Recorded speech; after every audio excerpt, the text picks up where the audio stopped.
membuat apa ya video singkat terkait aktivitas LIMB supaya nanti itu bisa kita upload ke ada BNI 46, ada BNI Esclave, Distiku, BNI 76 dan 4 lebih.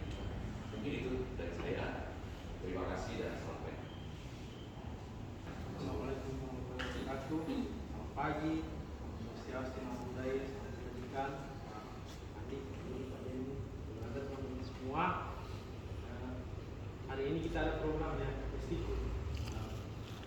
Dan hari ini ada kesan yang tersendiri. Saya lihat semua pakai baju putih karena hari-hari biasa ada yang pakai baju putih, ada yang pakai baju warna yang lain. Saya teringat pernah baca satu bukunya Simon Sinek, buka penguasa di buku Start with Why. Dia bilang di situ pada tahun 80-an atau 90-an pertama kali pemutih pakaian ditemukan di Amerika. Dia bilang banyak perusahaan-perusahaan berlomba untuk menciptakan formula untuk bagaimana ini baju ini semakin paling putih lah. Mereka berlomba-lomba untuk menciptakan formula pakaian itu putih karena kan putih terkesan bersih, sehingga iklan-iklan yang dibuat itu menonjolkan bagaimana itu baju yang dicuci kalau pakai formula pemutih pakaian itu menjadi sangat putih. Namun pada suatu ketika ada sekelompok antropolog melakukan penelitian. Ternyata masyarakat pengguna pemutih pakaian ini tidak terlalu peduli dengan seberapa putih pakaian yang dia pakai. Karena yang dia peduli ketika dia habis dicuci, baju itu dicium dulu, harum atau tidak. Dan semenjak saat itu pemutih pakaian menggunakan pewangi.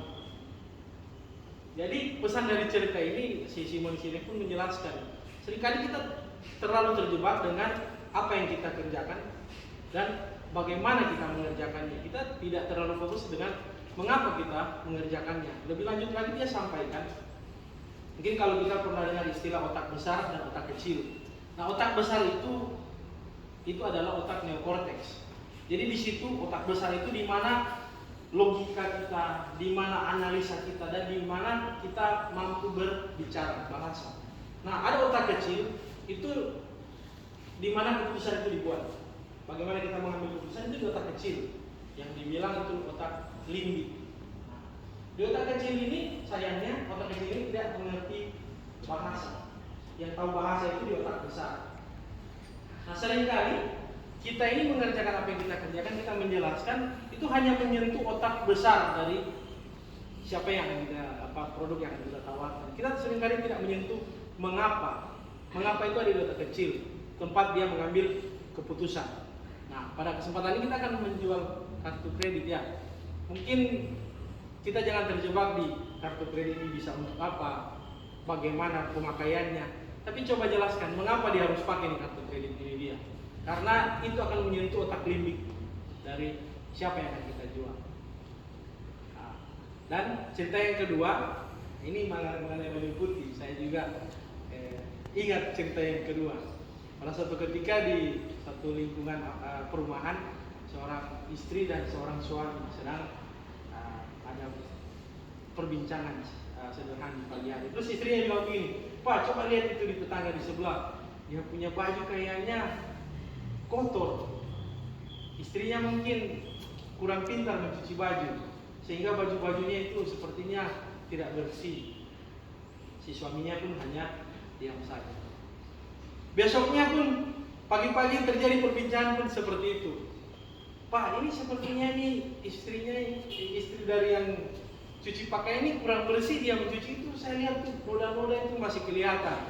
Sejak saat itu, setiap hari perbincangan di dapur, di meja makan antara si bapak dan si ibu ini di pagi hari hanya membahas mengenai cucian pakaian tetangga. Sampai pada satu hari si istri bilang, "Pak, kayaknya ini istri yang di tetangga sebelah ini sudah mulai belajar. Baju-bajunya sudah mulai bersih sekali. Apa yang dia lakukan ya?" Terus si bapak bilang begini, "Dia tidak memperbaiki apa-apa. Saya cuma bangun sedikit lebih pagi untuk membersihkan kaca kita yang kotor sebenarnya." Ternyata selama ini si istri berpikir Dia punya baju yang kotor, ternyata dia punya kaca yang kotor, kaca rumah.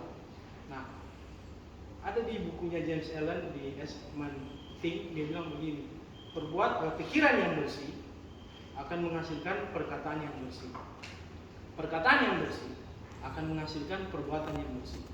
Perbuatan yang bersih itu akan menjadi sebuah karakter yang kuat, dan karakterlah yang menentukan masa depan kita. Sehingga menjadi penting pikiran kita, pikiran yang bersih, pikiran yang selalu semangat, karena dari pikiran itu akan lahir perkataan-perkataan yang positif, dan perkataan itu akan melahirkan sebuah perbuatan. Perbuatan menjadi kebiasaan, kebiasaan akan jadi karakter, dan karakter menentukan kita punya masa depan. Jadi mari kita memiliki pikiran yang bersih, yang bersemangat pagi ini, dan itu akan menjadi suatu perbuatan. Dan hasil akan terjadi begitu saja, dimulai dari pikiran yang termotivasi dan pikiran yang sehat. Kita mulai dengan baju yang bersih dan harum. Mari kita semangat pagi ini.